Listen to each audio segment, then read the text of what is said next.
Hey, what's going on, friends? My podcast every day is broken up into two parts on the free platform. The first part, Act 1, is right now. When it's all done, go right on over to Act 2 to get the second half of the podcast. Thank you so much for checking out my show. Hello, friends. Welcome into the Eric Zane Show podcast. This is a daily show where I discuss news, nonsense, and my personal adventures from right here in the Impact Power Sports studio. Impact Power Sports, online at impactpowersportsmi.com. Great place to pick up a side-by-side, a UTV, motorcycle, e-bike, scooter, go-kart, Yamaha golf cart. You name it, they've got it. Plus an outstanding service department. If perhaps you just have something that needs to be worked on, you can bang on their door and they will take care of it for you. Excuse me. So thank you to them. Their website, impactpowersportsmi.com. Okay, I got a lot going on, a lot of small things bubbling under. Today is radio station staff meeting day, so we'll go till about 11 and then take a bit of time off for the staff meeting and then do part 2 of this podcast here on Twitch. And it is it's one for the ages when it comes to busyness. As you know, I've picked up a teaching job. I am the adjunct professor of broadcasting and podcasting. There's a brand new class at a college nearby, Aquinas College, terrific institution. And I got a phone call. Hey, EZ, do you want to do this class? You want to teach the class? I said, yes, I agreed to that. Today is the day that the class starts. So, you know, I think one of the things that I've been able to do over the years is not worry about. To me, it's a problem to be over prepared. A lot of the times, I have a framework set out for just about anything that I do, and then begin to make my way through it. A lot of the times, this show is like that. Just a general idea of where I'm going. Now, fortunately for me, I have the department head, Dr. Avery, is co-teaching with me. Because I don't know the first damn thing about teaching. But I have the ability to communicate. And I've been doing microphone-related tasks for the better part of my life. So now I share that with them and about how to do a podcast, and let's talk broadcasting. I'm a little bit concerned about the student who says, yes, I want to be a radio broadcaster. Aram says, so you are a teacher's assistant? No.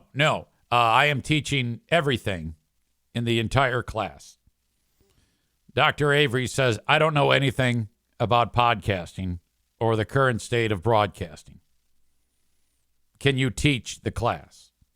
Yes. But I cannot be alone in the classroom because I do not have a teaching certificate. She's there to do things like hand out the syllabus, talk about how the testing will take place. But no, this is my baby.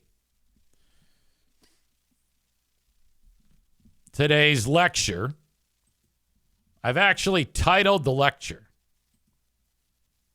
It's called The Domino Effect, The Decline of Radio. Now, in this lecture, I'm describing a series of key moments that have taken place in time that have negatively impacted the radio industry to lead us to where we are now. After I conclude that podcast, it'll be more like a discussion. I'm going to encourage the students to raise their hands if something pops into their head while I'm talking. It'll be more like a dialogue rather than a lecture.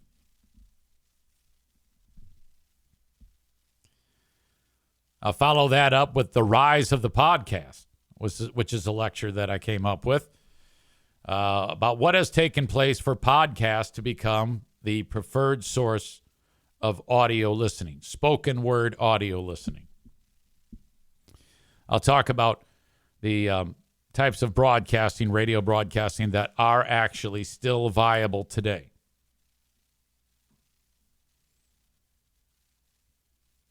We will also discuss in the class podcasting equipment and setup. What does a person need generally to do a podcast?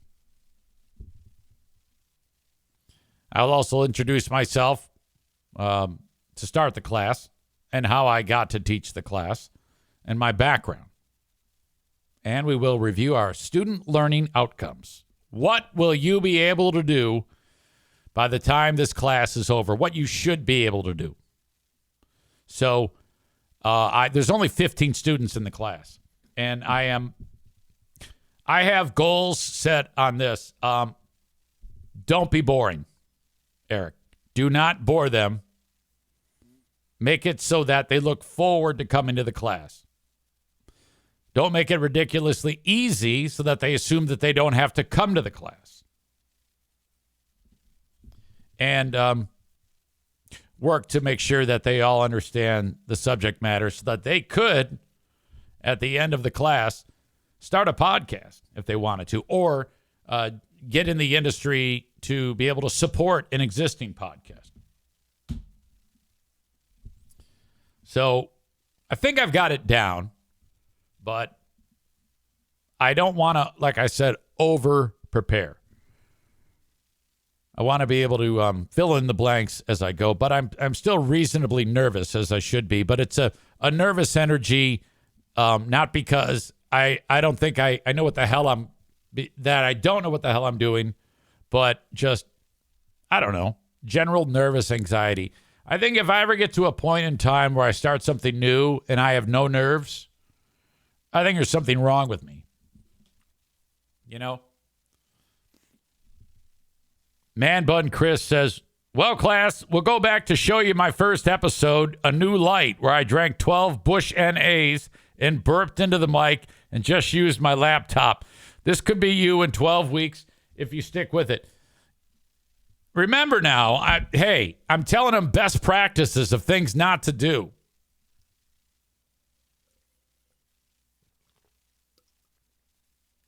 Excuse me, I'm extremely parched today. So if you hear like, boy, is he taking a big drink? Yes, I am. Man Bun Chris says it's going to go great. You'll get a lot of content out of it, too. Runner Girl Amy says, will you be playing them excerpts from Who Are These Free Beers to explain how not to be on the air? Oh, boy, we could do a whole class on that. All right. So that's kind of what's in my brain. Also, it's super busy because the college said, EZ, we need you to verify your I-9 status. And I go, I don't remember. What the hell is that? Yeah, you got to prove that you're like an American citizen. Problem is, they said it on Friday. They go, yeah, EZ, it starts 9 a.m. on Monday. You got to verify your I-9, and then you got to take 6 hours of classes so that you don't sexually harass anyone. I said, I can't do any of that. I have a job. I can be there at a certain time. I can be there at 2 p.m. How does that sound? They said, okay. So I have to bring 2 forms of identification to prove that I am an American citizen. I do that. I have with me the NFK. Why? Why in the world is your brother-in-law going with you? Because right near where the college is, the NFK has a liver. His liver is he's got a doctor. I got to take him to the doctors. And so I go, hey, buddy, we got to leave early. Got to do the I-9 verification. You come with me. You walk in. You stand there. They think that you're my lover. And then I show them my verification. We turn around, we walk out, we get in the car, we go to the doctor's appointment. He's like confused. I go, okay, we were going to leave at 2:20. Now we're going to leave at 1:20 because I got to make a stop on the way. Oh, okay. But I'm in good graces with him because of the success of the smash burger. That was on the menu for yesterday. And, you can make a smash burger on your range top, but there's something better about outdoors on the Blackstone. Now, you can make just about anything on the Blackstone, which is a flat top, cast iron, large space to make your food. But you can do that indoors, but your place is going to smell, and it's hot, and there's oil spattering everywhere. It's kind of a disaster, and you don't have the room. So I got this flat top, the Blackstone, a year and a half ago, and it sat in the garage unopened for 1 year. Why? I don't know. So I finally did set it up, and we talked about this on the show, and I got it all seasoned. You put the coats of oil on it, you let it heat up, and you remove the excess, all that stuff, ready to go. So the first thing I started cooking on it was these smash burgers, and God damn it, they are intensely amazing. With the extra space, you saute the thinly sliced onions and thinly sliced mushrooms in butter. You got your two little long spatulas that you like. You're like a hibachi chef, all that shit. And you get them all, what do you call it? Sauteed. Take them off the grill. Have them nearby. Burger balls, about yay big, large meatball. Put them on there. Smash them. You put the parchment paper on top of them. Just smash them with the smasher. And then they cook in about 15 seconds. Season, flip, cheese on one of you got to do 2 burgers for 1 bun. So it's a double cheeseburger basically. And then on one of the burger patties, you put sauteed onions, sauteed mushrooms, and then the cheese on top of it so that it covers the sauteed onions and the sauteed mushrooms. And it's fuck. You put the meat, you stack them, and then you put them on the browned buns that you're browning on the other side of the Blackstone. And they're so delicious that no one, when I serve them, puts any condiments on them. No one puts ketchup. No one puts mustard. No tomatoes. No pickles. Nothing. And, oh my God. Ridiculous. You leaving me? Okay. I'll be busy. Me too. Okay. See you. Bye. Pooh Bear's off to start her day. Chris says, I smash my burgers right on the thinly sliced onion. I've heard about that too. I got to try that. Oh, so good. Game changer. I didn't realize that when you smash the burger, the heat during the smash makes a portion of the burger like crunchy, and that extra sear does a number on flavor. And you got to be ready to go. You can't have a lot of those burgers going at one time because they cook so damn fast. You could overcook the burger. But man, so the NFK, when I told him, I go, hey, I'm making the smash burgers, his eyes lit up. He's like, are you? Yeah, I am. You're going to love them. Am I? Yes. Yesterday he did this because whenever he wants to talk, he'll walk into where I'm at, which is usually the kitchen, and rip off a piece of paper towel and then ask me a question. And I don't know what the hell happened to him this time because I'm standing there like doing the dishes. He comes walking in. He's standing right next to me, grabs the thing of paper towel, folds it in half, walks back into the sunroom, puts the damn paper towel into his ottoman. No, not ottoman. Little footstool he has. And the lid comes off. You can put shit in it. He puts that in there like he always does. And then he's there for like 5 seconds, stands up, walks back, and does it again. and says, "Can you have Reddy pick me up some tins?" Reddy is what he calls Diana. "You have Reddy pick me up some tins?" And I go, "Oh, yeah. So I guess he walked all the way there, did it the first time, and like forgot. So instead of just yelling from in there, he had to come in, get another paper towel, and then ask me what I go, "Yeah, sure. You got it." Amanda's here. She writes, I'm not hungry.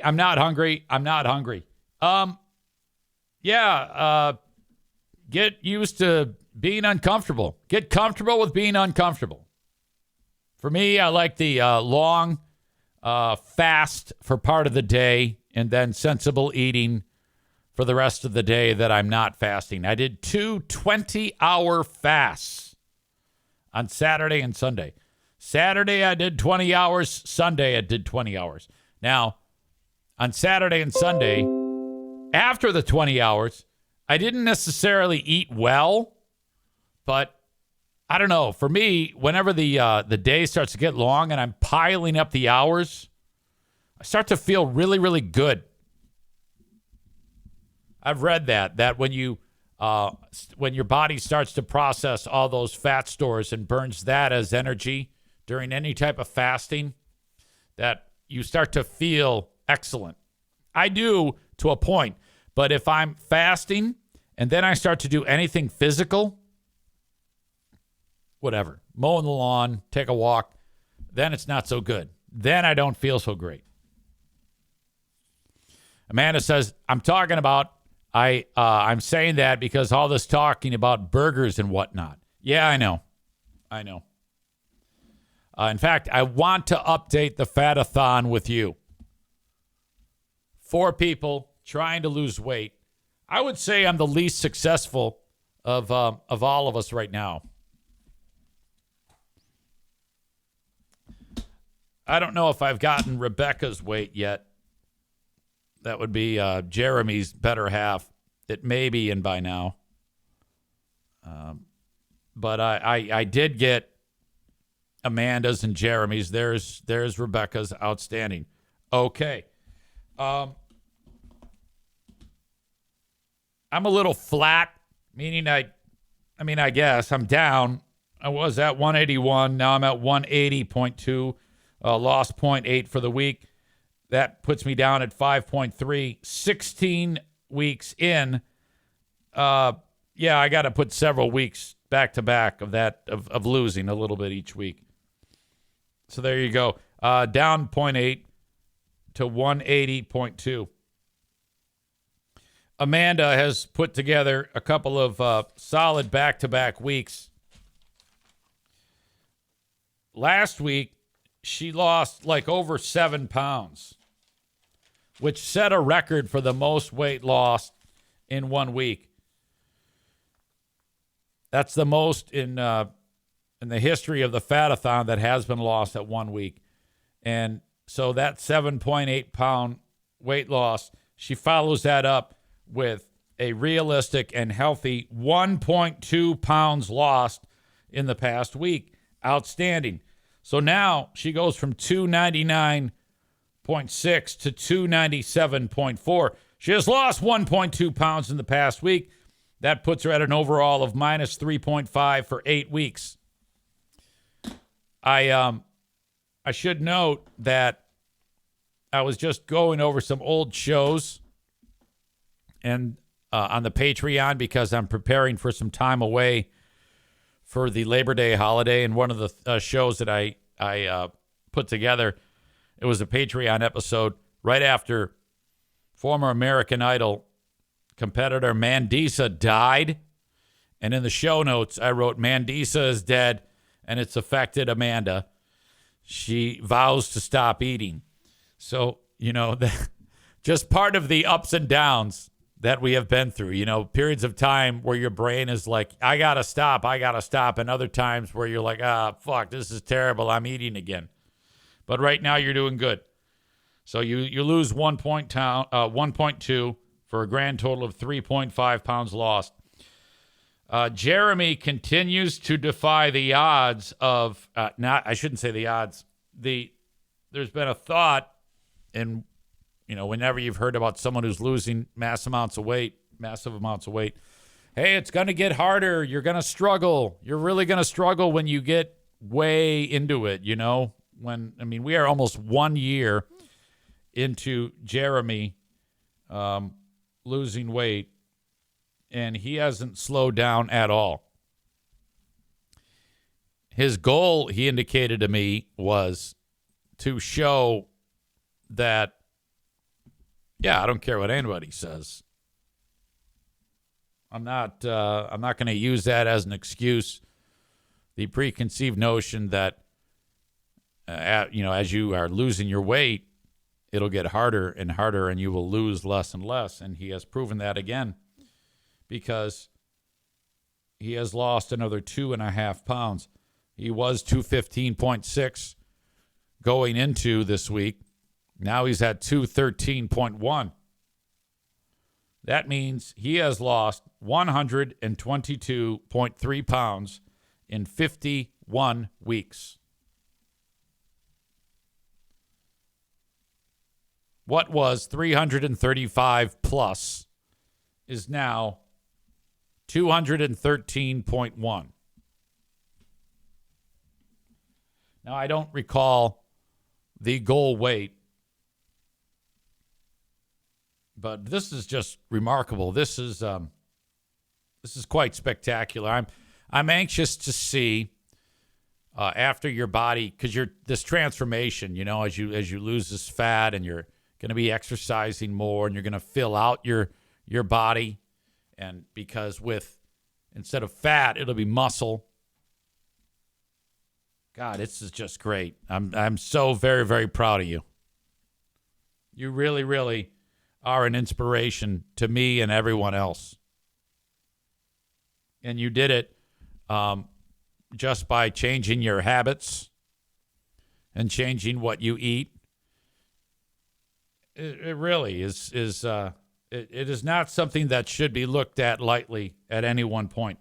You have saved your own life. The idea that you were on all those medicines for various things to keep you normal, I guess, blood pressure, whatnot. Your doctor is no doubt overjoyed and probably telling colleagues about this. It's really, really great, Jeremy. You just basically put your fucking foot down and decide, hey, O'Neill, how are you, big guy? And decided that you wanted to turn things around. This is really great. Black Belt Nick says Jeremy should be a case study to hand out to overweight patients. Well, you could use your expertise to, let's just say Aquinas College needed an adjunct professor on this exact topic. You could do that. Molly says, Jeremy is going to be where I am here very soon. Holy crap, dude. Black Belt Nick adds, good job to all of you. I'm kind of wondering how much I'm going to lose when I have hiatal hernia and gallbladder surgeries.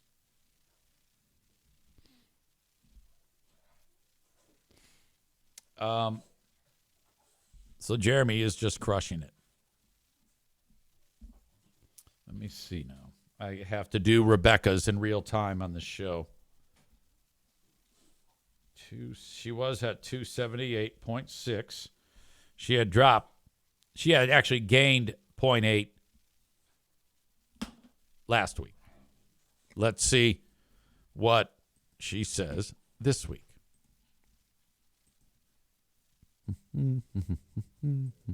Good morning. Happy Monday.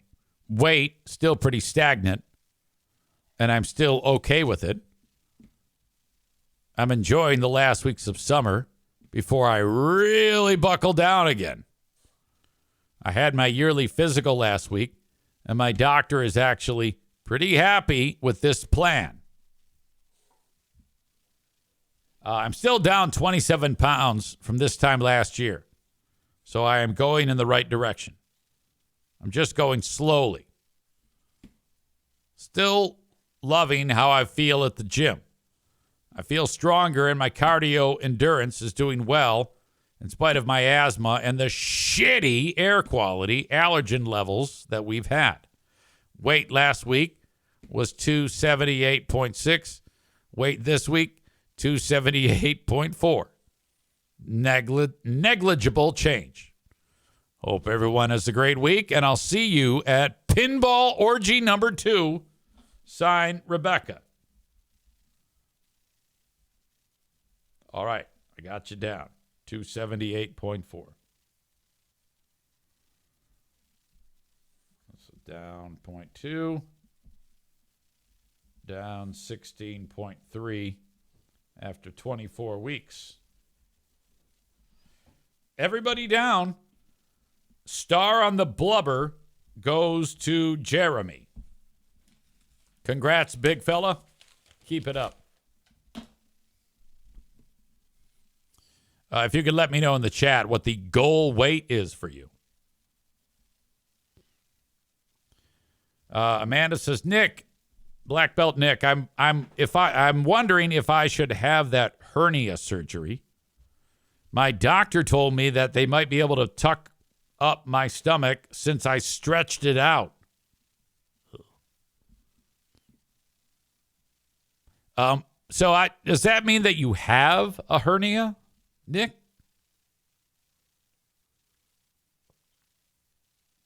And if you do, does that, Amanda, how do you know that you have a hernia?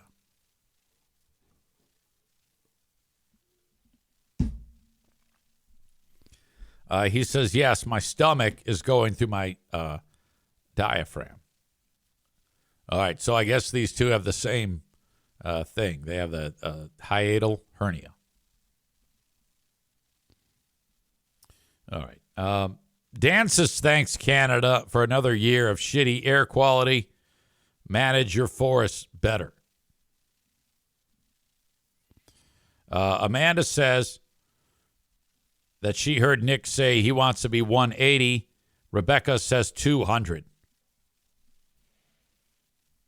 So if Nick is at Jeremy is at 200 pounds or 180 or somewhere in between, and then he starts like pumping iron, this dude is going to be sculpted. Man. He's going to be so jacked. And, Rebecca, she's going to be mounting him because he's going to be lean, mean, and ready to plow. And I think he's going to need that type of strength to keep up with her. Because without sounding gross, I'm just going to go out on a limb and suggest that Rebecca is a rather physical lover. That it's kind of like a tangle. Kind of like when a couple of wrestlers take it to the mat. Like, not pro wrestling, but like college wrestling. I'm guessing that it's a little bit of a workout. So, Jeremy's lovemaking may really be the only workout he needs. I don't know what it is, but I just have a strong suspicion that Rebecca, for her age and strength level, her libido is rather charged. And there might even be some black eyes involved with the physical nature of the lovemaking.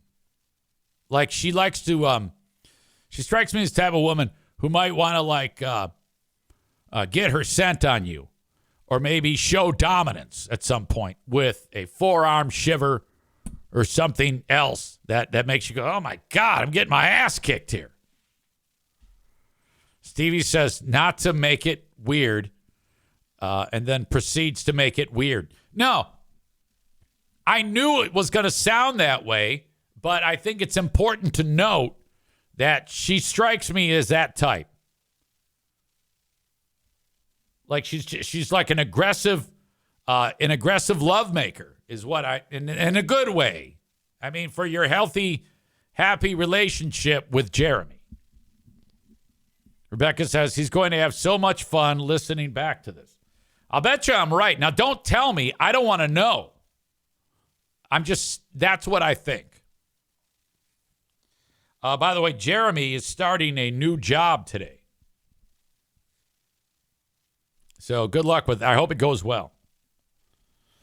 Stevie says EZ thinks I have warts on my feet. All right. Amanda says, I have a list of reasons why I want to lose weight hanging up everywhere in my house. Now, that's huge. That is absolutely fantastic. You keep that up, madam, and you're going to do it. Okay? Okay. Jeremy having the success that he has had, I want you to think about that. We are on the edge of 1 year. The fact that he started in the depths of despair, he weighed more than you. He was 335, and he focused for 1 fucking year, and here he is. Do you realize in 1 year's time, and it goes fast, you could be in the same boat, and how happy and how good you would feel with me talking about how proud I am of you. And look, and I predicted it to go like this. Jeremy is going to lose weight, and then he's going to meet the girl of his dreams. And he has that now. You can lose the weight and be getting a fresh supply of dong instead of these horrible human beings that you are forced to mate with regularly to keep you satisfied sexually. Okay? Right now, you bring random homeless people home. Because those are the only people who want to have sex with you. If you lose 100 pounds like Jeremy, you will have a man or woman who wants to spend time with you and do fun things and then roll around in the hay with you. Okay? You can get past this armada of dildos that you have that keep you satisfied now.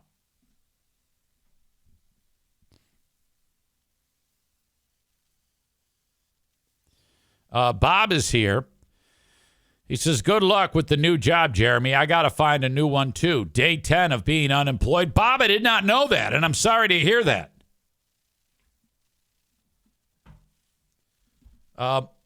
What again do you do for a living?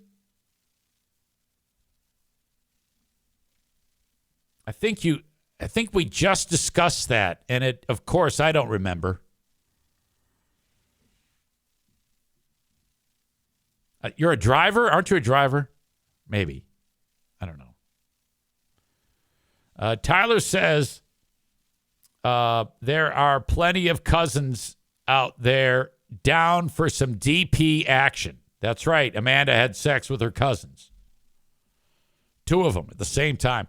Bob says was a FedEx driver. I remember that now. We've had that discussion probably 10 times. Stand by. I need a drink of water.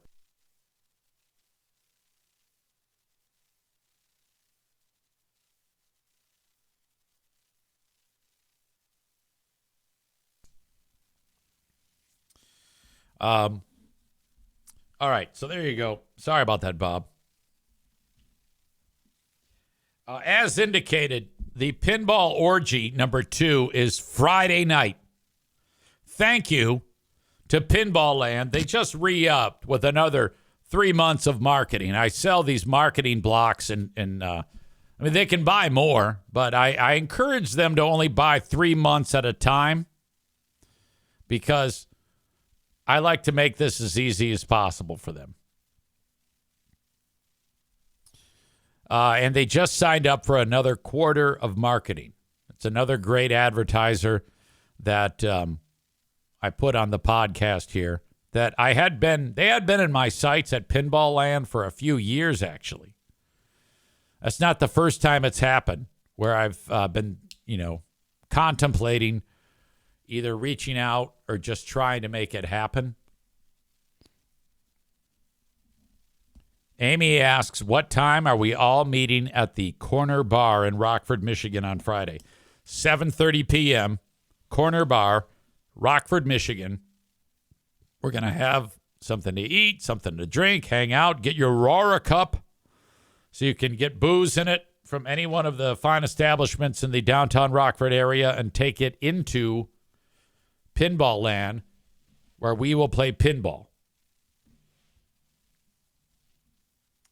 So I want to see you there. If you have not RSVP'd, you can do so here.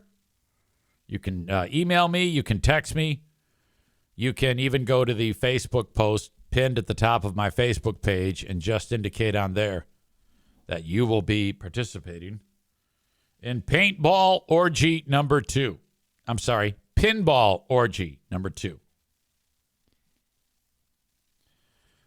Rebecca is here. She says, Jeremy and I tried a couple of pinball places in Hard Living Line, Gobles, and Paw Paw. Pinball Land makes them look super podunk. It makes you appreciate how well they take care of their machines.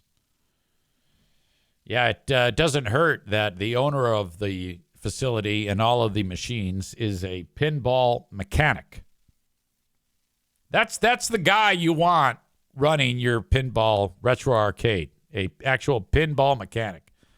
I did an interview with Ryan over at Pinball Land the other day, and he checked in from his house and showed me the pinball machine that got it all started.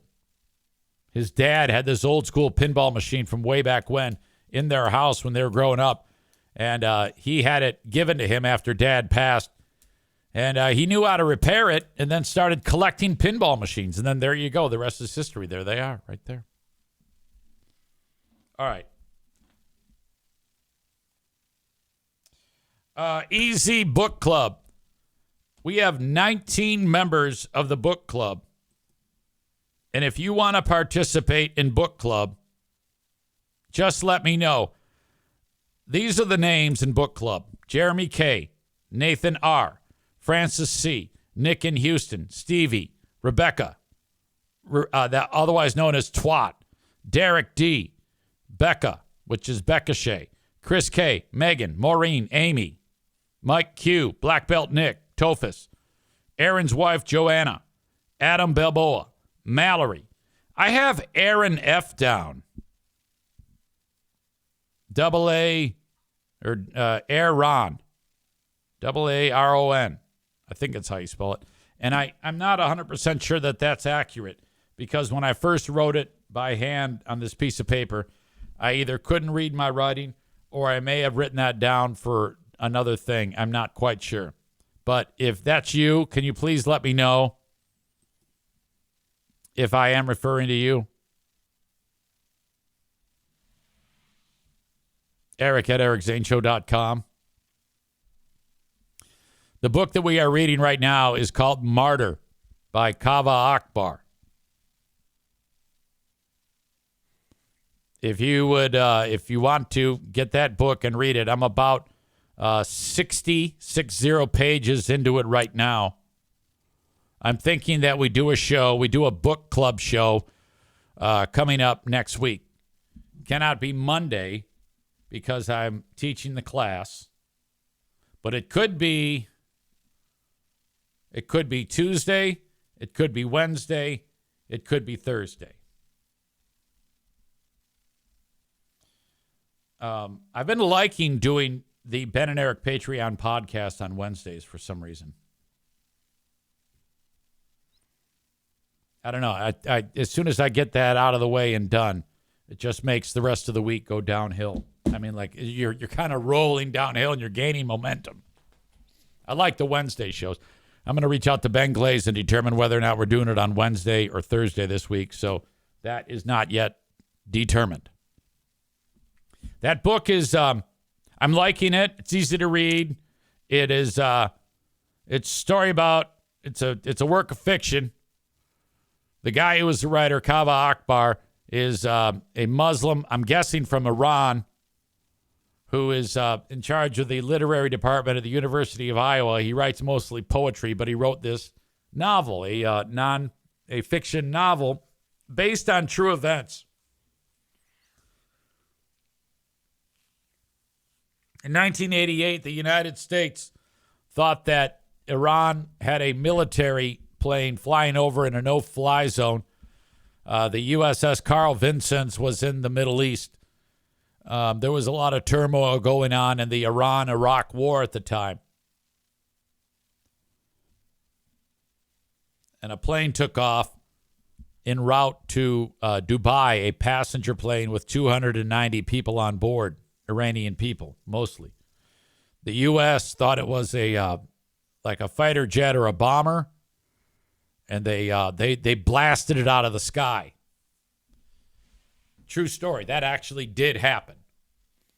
That has a lot to do with this book, that real event in history, and this fictitious story uses that kind of like as a backdrop. Amy says, "Oh, geez, I'm an idiot. I didn't know that part was true." You're not an idiot.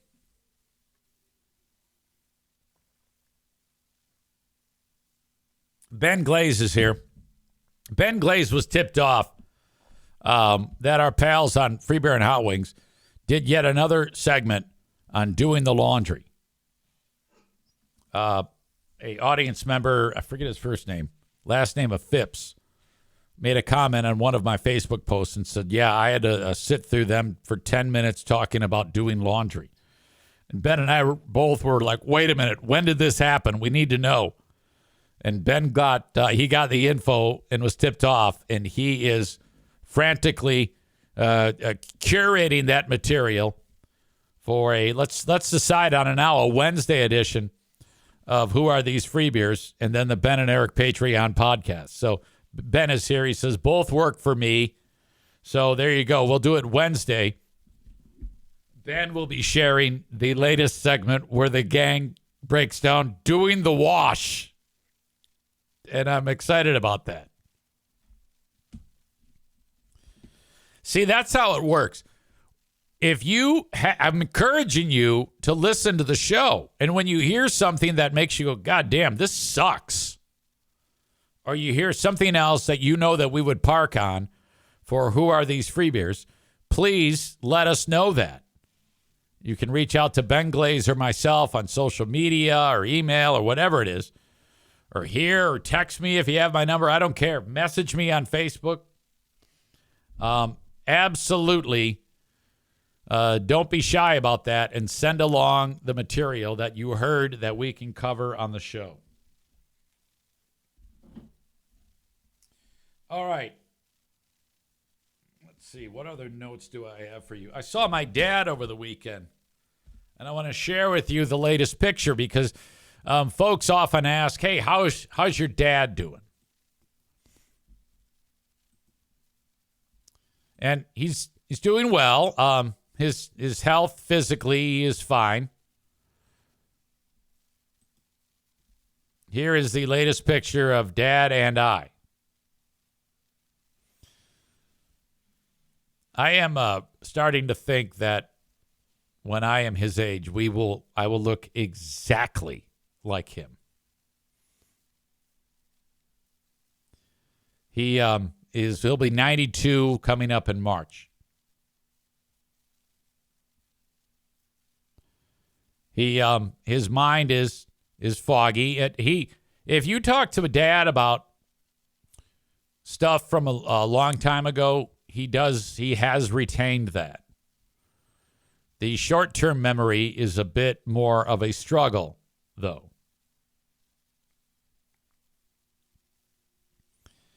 Because I was attending my sister/stepsister Sue's husband's birthday / retirement party. And that was great, by the way. The guy has got it. It's so awesome. He was a worker for DTE Energy for 35 years, and he called it a career. Turned 60, retired that's a great year to retire. I like that. I'm so happy for him. And they put on this big party for him. It was outstanding. And we all got together, and my dad was there. And so he didn't know where he was, the residence he was in. And long story short, the guy who's retiring, Jim Marquis, my stepsister's husband, as his mother aged, she moved in right next door to him. And then so they could like take care of her at the time. She was elderly too. She passed in the last year, Mother Marquis, and laid to rest. That house now belongs to her son, the guy who retired. So he has homes that are next door to each other, and he still kept Mom's house. And so they had asked, hey, Dad and Joanne, do you want to move into this house? And they declined, and they're like, well, why? It's perfect for you. You should move in, and you can enjoy your house, but be right with us. And one of the things that stood out to them was, to Joanne and to whoever you talk to was, the problem is my dad is not familiar with any place that he's been in other than his home. He has no idea where he is. And the confusion frightens him. And he gets very worried about where he is and how he doesn't know where he's at. But if he's in his home, he doesn't have to deal with that. Does that make sense? And so he was at this house, and I sat down next to him. I go, so Dad, how are you? You know, and I'm okay. And then he goes, where am I? I go, okay, we are in the home of Mother Marquis. And he goes, I go, do you remember Mrs. Marquis, Loretta? Very, very sweet. And he says, and I could tell he did not. And I said, okay, that is the mother of Jim Marquis. You know Jim, he's right over there. And Dad goes, yeah. I go, okay, well, his mom used to live in this house. And I explain it all to him. He goes, okay. And so probably 5 minutes after that, we would then do the same conversation. So that's what's happening right now. The state of his brain right now is like that. So you just rehash it, and you just the key thing is just keep reassuring him that it's fine and you're going to be going home, and eventually he goes home. But you know, that's where he is. This is part of the process of dementia. But as long as he's with the ones he loves and he's not frightened, because like I said, he gets scared if he's not at home.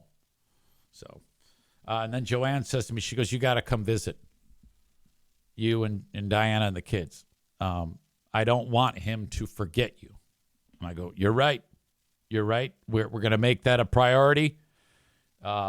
Immediately I go, how about this date? And we have a visit scheduled for September 7th. Go see Dad. She's 100% right. Maureen says, dementia is so fucking sad. I could cry listening to your stories because it reminds me so much of our mother. Yeah, it is. And this happened to my grandmother, my dad's mom, my grandmother, Mary. And so it's very prevalent.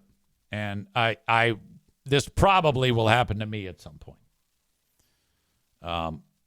So I don't know. It doesn't really frighten me, though, for some reason. I often try to figure out what it is like being in the mindset of my father. Like, how do you that I think it just must be frightening. Thank God he has such a wonderful family. I mean, that whole group, especially, when it comes to my dad, him getting remarried to Joanne. Joanne is just, I love that woman so much. And Joanne's daughters, Sue, Elizabeth, and Nikki, my sisters / stepsisters, I've known them since I was like 9 years old, 10 years old. And all of their husbands, really, really great. Maureen says it's going to happen to me, and it scares me to death. Yeah, I know. That is tough. I don't want to be talking about dying. throughout the whole show. But, I mean, I know you guys love my dad so very much that I for a while now, I haven't really done that long of an update where I really tell you how he is. But health-wise, like physical health, he seems to be doing very, very well. While I was driving back, because this is a long drive to go to that party, while I'm driving back, something happened in the road, and I heard something. It was almost like I drove over like a piece of metal. 75 miles an hour, and I go, huh. And I didn't see anything in the road, and I didn't look. I looked in my rearview mirror. I didn't see anything behind me. What the fuck? That was weird. Didn't think another thing of it until the next day. I get a phone call. It's Pooh Bear. Did you happen to hit anything when you were driving? Or did you back into anybody? Or did anybody hit you? And I go, yeah. And I told her what I just told you. She goes, well, there's a problem. I go, I bet.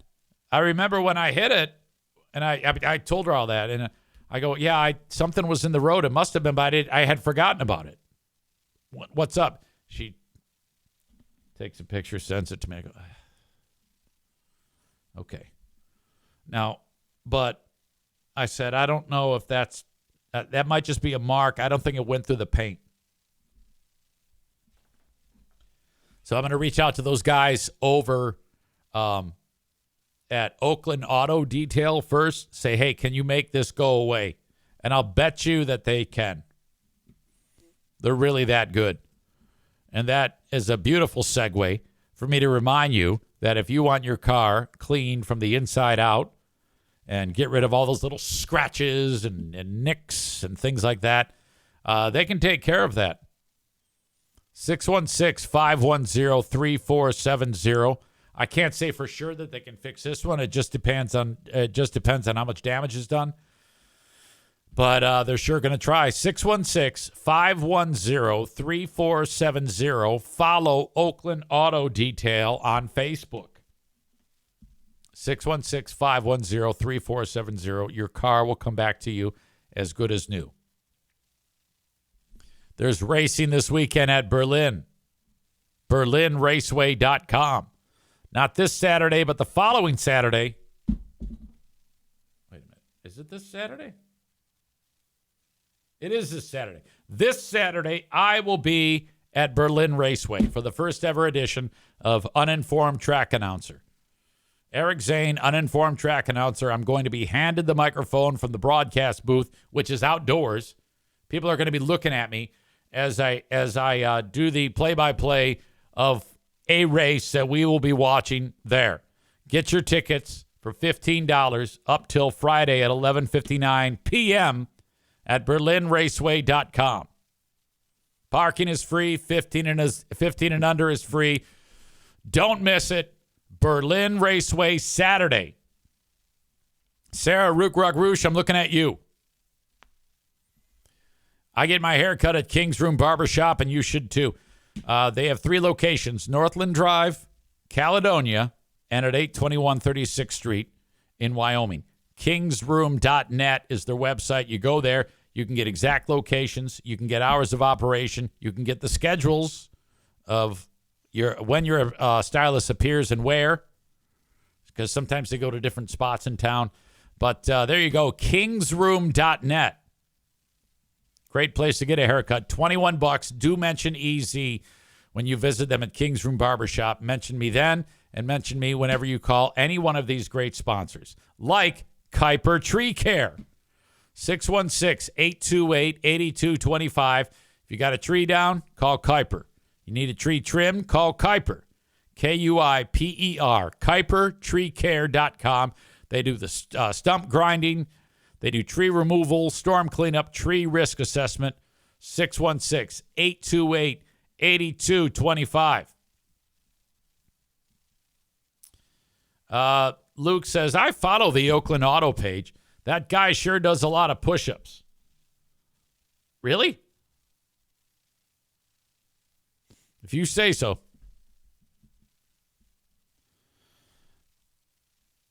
Rebecca says, I really hope Joanne is getting self-care time. Yes, without a doubt. She does get that. Folks, that's the end of the first half of the podcast. I'm going to do the staff meeting. I'll be back. All right, that is Act 1 of the podcast. Act 2 is available right after this one. Go check it out. What are you doing? Don't miss a second of it. Thank you so much.